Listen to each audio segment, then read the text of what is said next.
corak gigi Islam Nusantara dalam adat istiadat kawin colok di masyarakat Oseng Banyuwangi yang dipublikasikan pada tahun 2011. Selanjutnya, fikih filsafat klasik teori pengetahuan Al-Kindi Al-Farabi Ibnu Sina yang beliau publikasikan pada tahun 2012. Selanjutnya, Orientalisme dan Studi Hadis yang dipublikasikan pada 2014, dan Epistemologi Hukum Islam Perspektif Ibnu Taimiyah dan relevansinya dengan pengembangan hukum Islam di Indonesia pada tahun 2015, dan masih banyak lagi jurnal dan buku yang beliau publikasikan yang tidak bisa kami sebutkan satu persatu. Demikianlah CV dari pemateri pertama hari ini. Langsung saja kita masuk pada acara inti, yaitu penyampaian materi. Kepada Ibu Qurratul Ainiyah SPDI MSy, kami persilakan.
Baz Zuhaili. Itu sama aja Anda mengambil idenya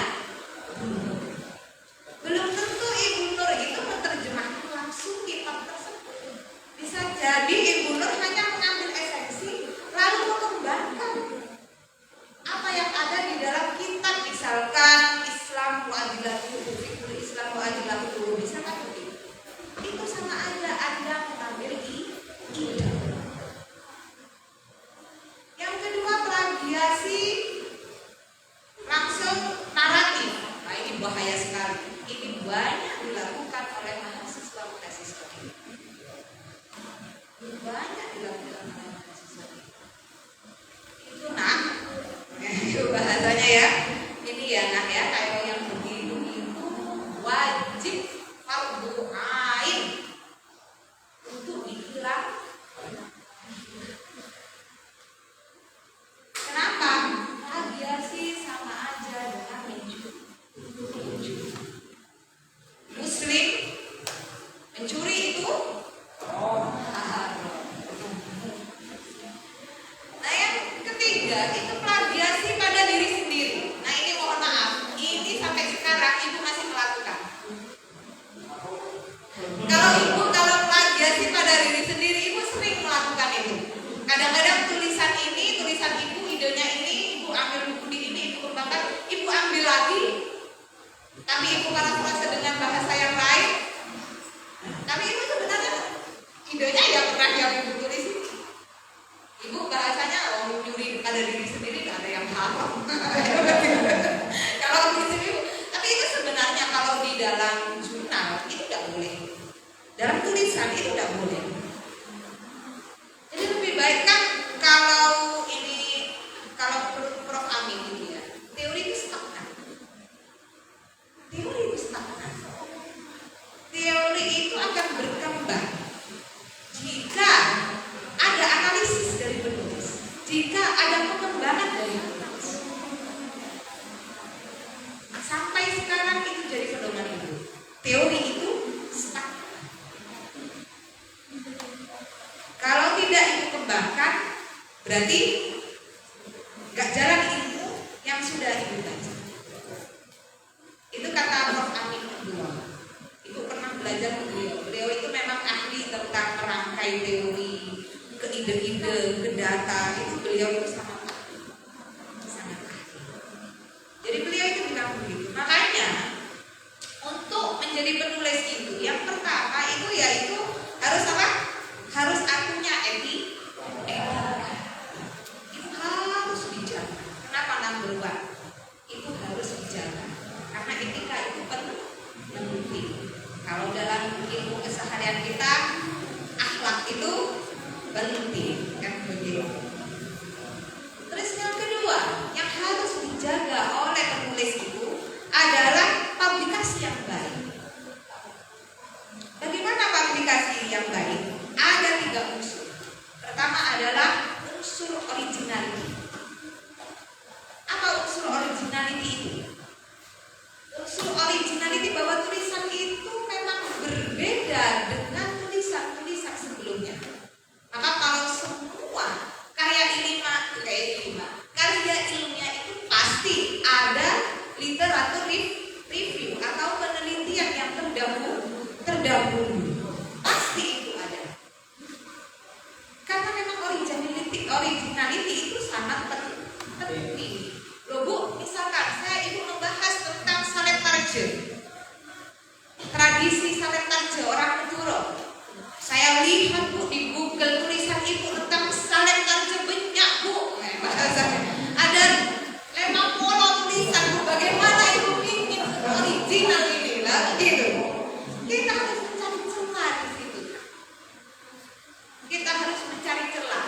Kalau bahasa gaulnya yang beredar di ilmiah itu gap penelitian atau problem riset. Aduh, lah yang betul problem riset. Golek masalah bahasanya kan. Apa oleh bahasa Madura nih? Golek masalah. Ada sih Madura nang kene. Cari masalah ya. Cari masalah. Ya memang hidup itu begitu. Bukan hidup ya. Setiap keilmuan di Basul Masail cari masalah enggak? Iya, semua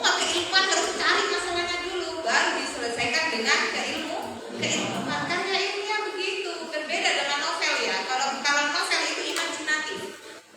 Tapi kalau karya ilmiah tidak imajinatif. Why? Karena ada masalah yang harus diselesaikan. Kalau tidak ada masalah, ya berarti selesai. Ngapain mau diteliti? Itulah originalitas.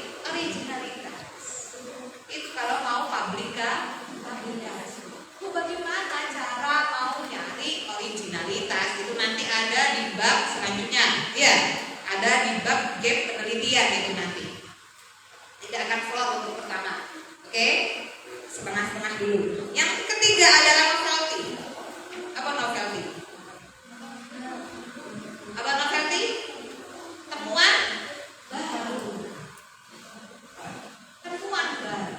Temuan baru itu bisa jadi berupa pengembangan. Kalau kualitatif ya.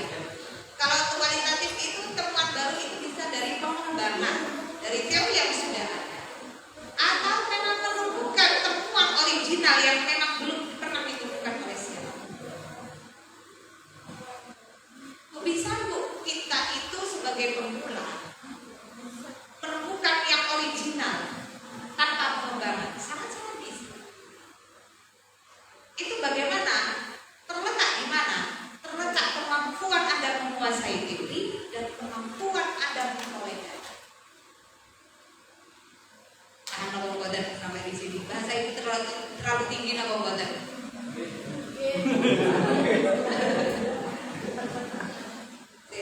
Ingin saya sederhanakan lagi.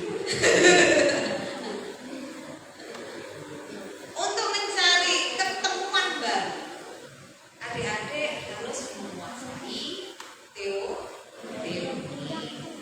Contoh misalnya, kalian ingin bahas apa Mbak? Ayo langsung tak tembak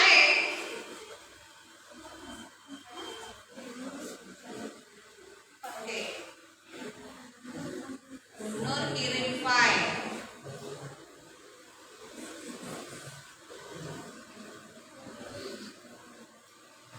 Ininya internetnya agak mandek-mandek yang juga. Oh ini ada yang mau dibedah. Ini terima kasih, ini nanti dibedah ya, ini ya. Terakhirnya dibedah.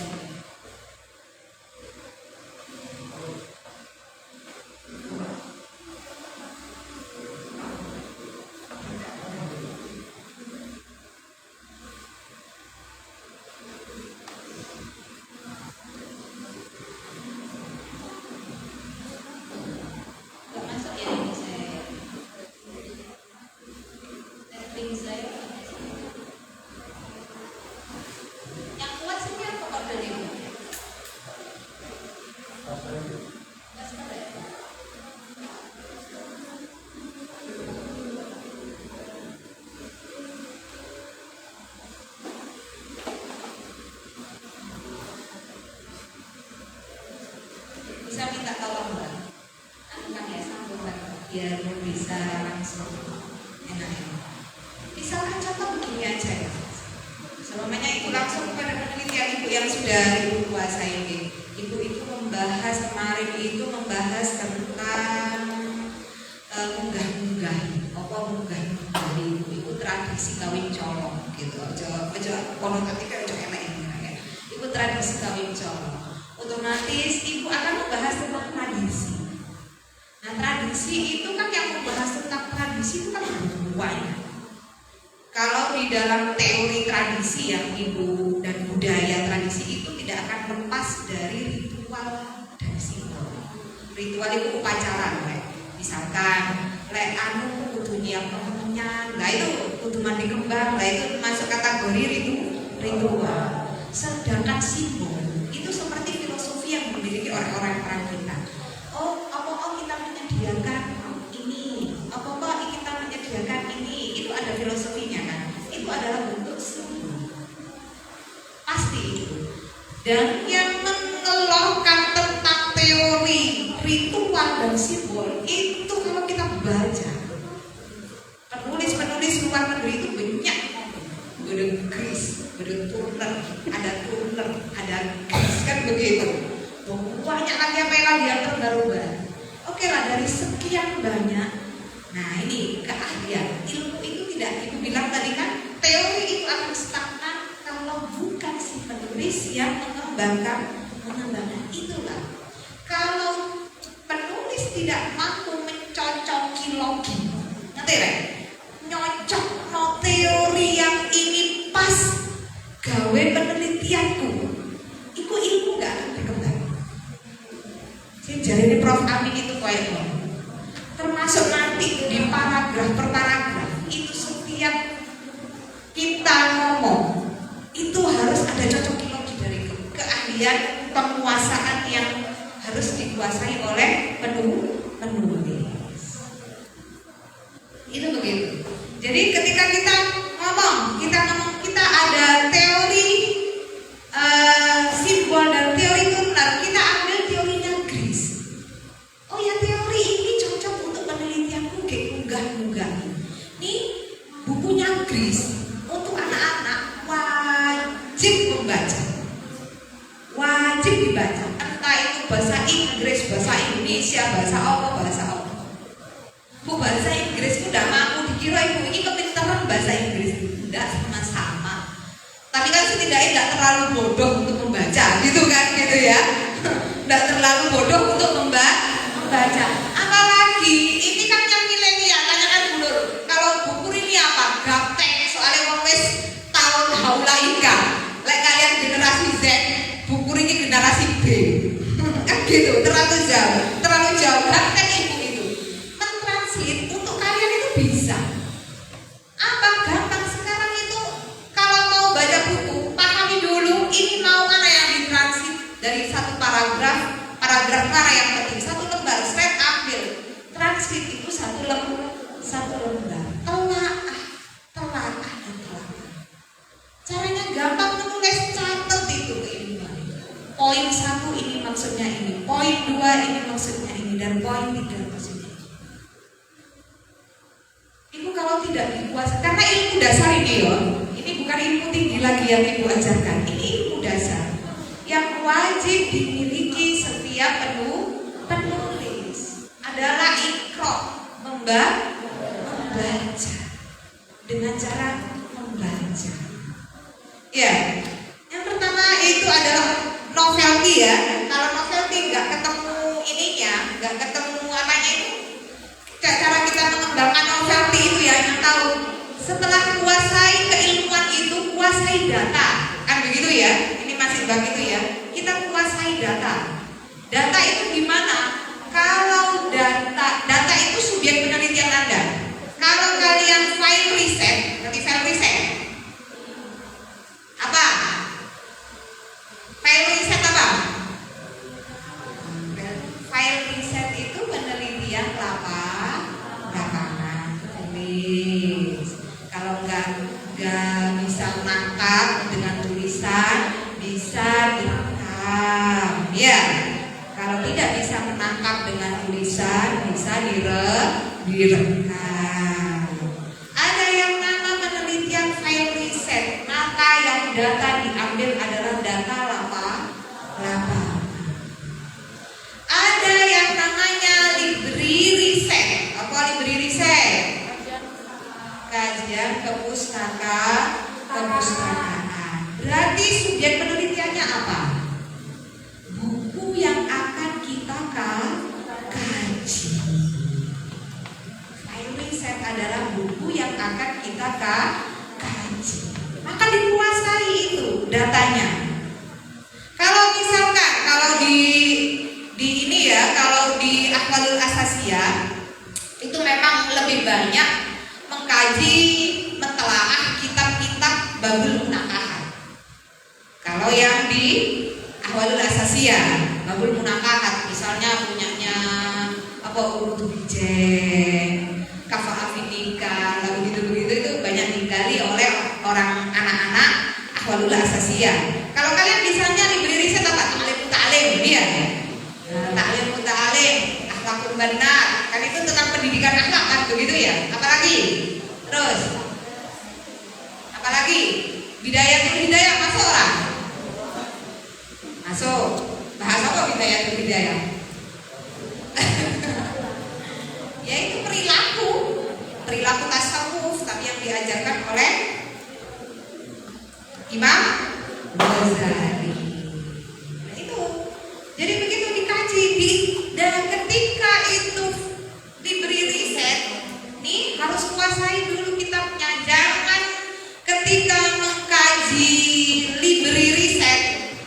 Sudah hatam itu kitabnya, sudah khatam itu bukunya. Enggak Bu, belum baca sama sekali. Nonsen itu, tidak akan.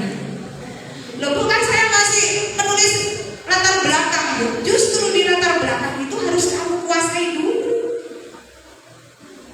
Harus dikuasai dulu. Iya.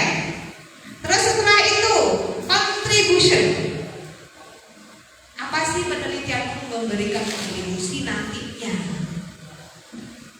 Apa sih dampaknya nanti bagi subjek penelitian minimal? Misalkan kalian meneliti orang Jawa, ya sebutnya memang untuk orang Jawa, bukan berlaku untuk orang Madura. Apalagi kalian penelitian etnografi. Jadi objektivitas dari penelitian itu tidak masuk pada orang lain, dia masuk pada golongan itu objektif. Wah, itu gak objektif kawin colok itu. Orang kawin colok nyolong garis orang haram, ngapain juga masih diteliti? Jelas-jelas haram. Tidak begitu bagi orang Osing. Kalau di daerah lain tidak ada aturan dalam kawin colok, tapi di dalam orang Osing ada aturannya. Tidak ada makna yang bisa dimanfaatkan, yang dijadikan hikmah dalam kawin colok oleh penduduk selain orang Osing. Tapi bagi orang Osing ada hikmahnya. Misalnya nggak direstui sama orang tua, daripada zino, ya lebih baik kawin colok. Daripada, lah di sana kan ada penyelesaiannya. Daripada tukaran karong tuwek karo moro tua terus menerus, lebih baik kawin colok. Karena ada mediatornya, ada aturan-aturan, namanya ada ritual-ritual yang harus dilewati.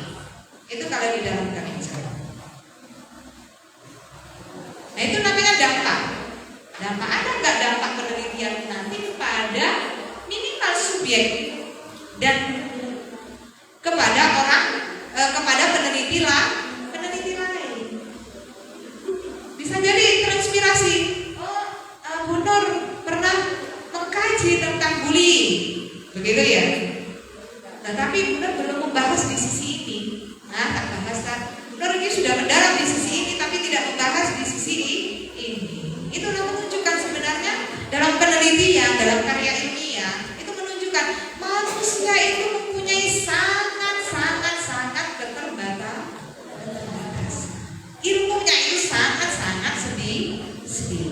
Makanya aneh kalau ada sudah punya tulisan lalu membanggakan diri, oh tulisanku apik. No, tulisanku itu hanya sebagian kecil. Kalau disadari itu, oke, kalau disadari. Sama dilibatnya dulu. Oke, kita masuk kepada ranah, ya. Pada ini ya. Ibu ini akan buka contoh ya ini ya. Ini sekalian nanti kita akan membahas, membedah yang ada punyanya siapa nih dulu? Apa? Ini punyanya Nur Isnaini, mahasiswa semester 8 PAI. Tapi ini nanti mohon maaf ya kalau ketika membahas apanya itu, membahas temanya ibu kurang menguasai ya. Ibu tidak menguasai ilmu PA. Bukannya ibu punya gelar ada SPDI-nya, iya, tapi sudah lupa ilmunya.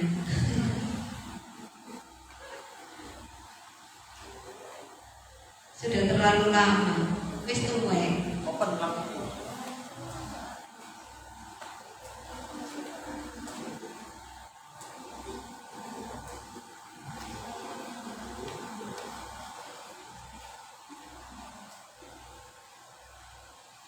Nah oke. Sekarang kita akan membahas judul dulu. Kalau dalam judul jurnal itu jangan terlalu panjang. Minimal ada maksimal ada 15 kalimat.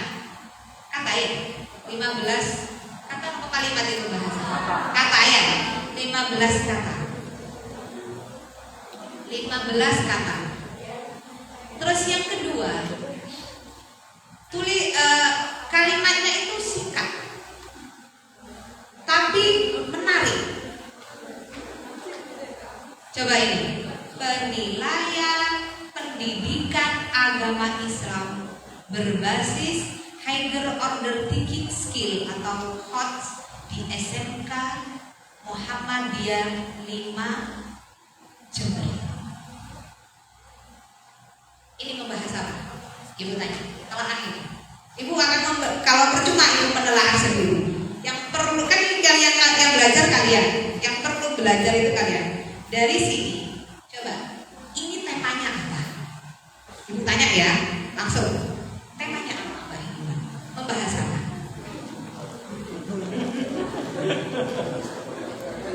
Harus begitu. Karena kalau hanya mendengarkan teori dari ibu, metu pokoknya ini hilang apa ibu kalian. Sumpah deh. Yakin deh, apa mana ilmunya gak dicatat, gak direkam. Lek sih direkam sih dicatat, ada catatan. Oh ya buku ngomong ini. Kemarin dulu ngomong ini, nyambung saya ada ketersambungan. Lek wis gak dicatat, gak direkam, otomatis pasti hilang. Ayo Mbak, bahas tema apa kita?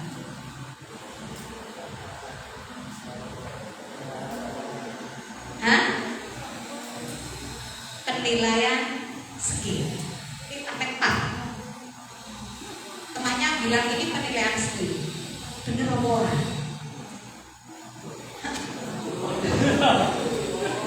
Bener apa ora?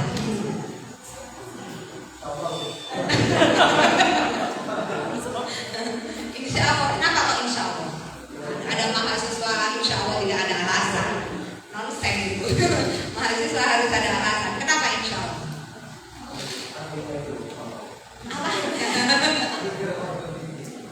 Apa?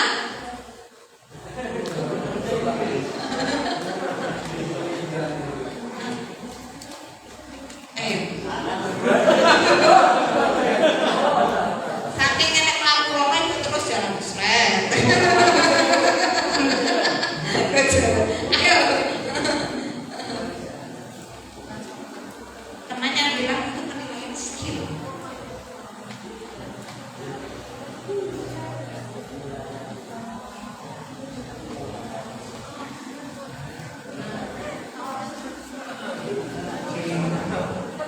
Oke.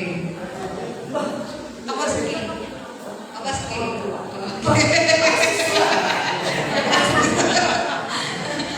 Ada yang berbeda? Ada yang berbeda? Nanti kalau ini tema yang apa? Mana? Siapa yang tulis ini? Monggo maju. Ayo maju.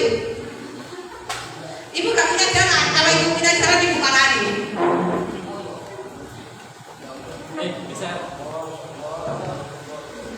Ini sudah benar kan menurut temannya bahwa ini adalah temanya penilaian skill. Kurang tepat mungkin Mbak ya. Ayo terus. Di jurnal ini saya tulis tentang penilaian pembelajaran PAI, yang mana judul ini memaksudkan pada jenis-jenis dalam penilaian pembelajaran PAI itu kan ada banyak. Dan yang saya tulis di jurnal ini itu berbasis Higher Order Thinking Skill atau HOTS, yang mana HOTS ini nanti bertujuan untuk agar siswa berpikir tingkat tinggi dan kritis. Seperti itu. Bisa dimengerti? Kata kuncinya dari penelitian ini apa? Penilaian PAI berbasis HOTS. Penilaian Hah? HOTS-nya. Hah? Lebih ke HOTS-nya. Penilaian PAI berbasis Higher Order Thinking Skill.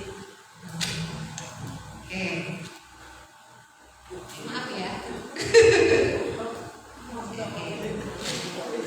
Ini coba, duduk situ gak apa-apa, dampingan dengan ini. Ini kan yang mau bertanggung jawab ini kan terhadap tulisannya ini nanti kan.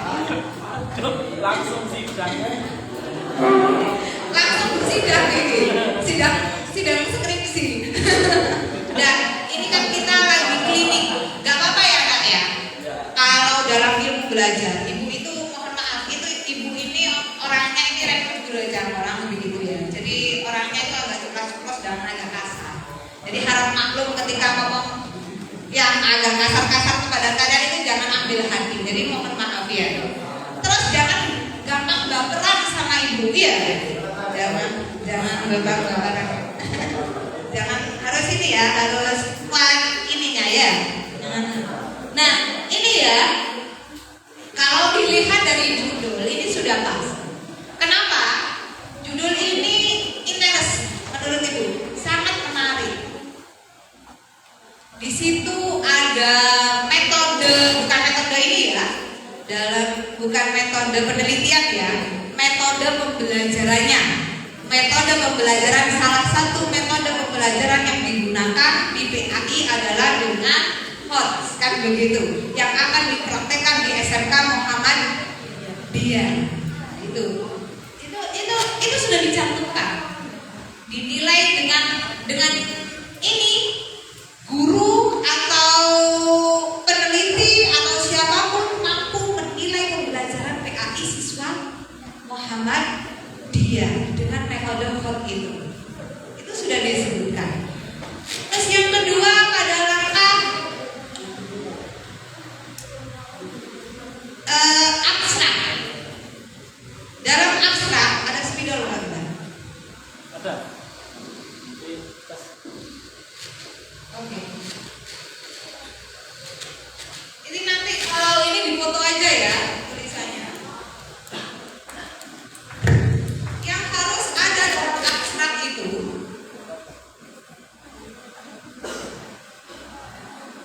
yang pertama adalah latar belakang. Yang kedua adalah metode. Ketiga adalah hasil.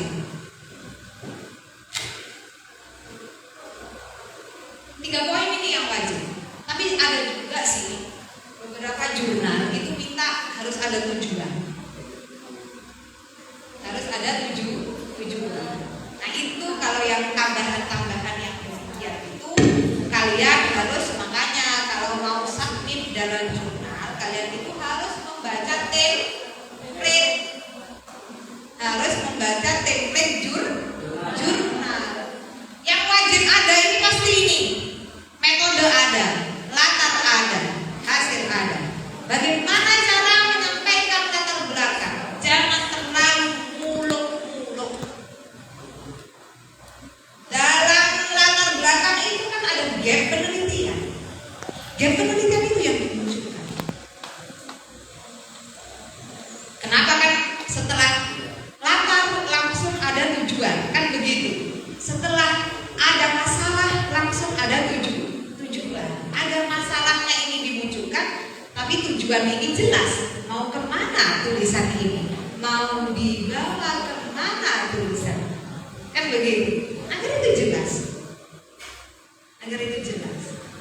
Mohon maaf ya, saya tidak kesana-sana ya, soalnya tulisannya di sini, papanya di sini. Agar ini latar belakang itu harus muncul gap. Bagaimana cara menyampaikan gap di dalam latar belakang? Cukup 1, 2 baris selesai. 1, 2 baris. Ibu baca, aku nggak bisa baca ibu.